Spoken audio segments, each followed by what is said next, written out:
айыл элине жана окуучуларга тийиштүү иш-чараларды өткөзүп, жашоо шартына керектүү нерселерди ойлонсок жакшы болмок. Толуктасаңыз?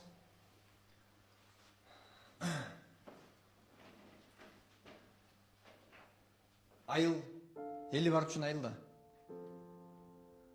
Биринчи кезекте элге көңүл бурулушу керек деп ойлойм.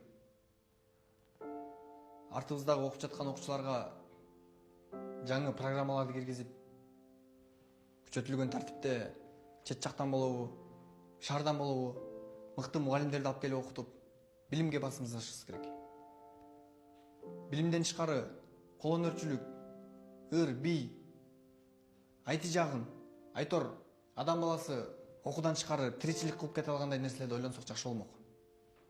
Айыл тургундарына багбанчылык, бизнес, импорт, экспорт жагын үйрөткөн мыкты кесипкөй адамдарды алып келсек, ошондо жакшы болмок.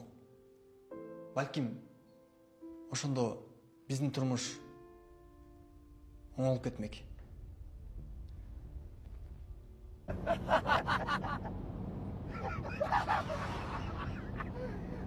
Sen kıyın çıkıp durmayasın be.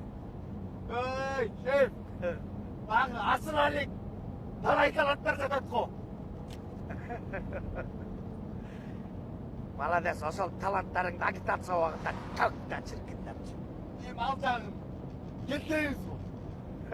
Bayağı, kolmayı verip koysanız kaç.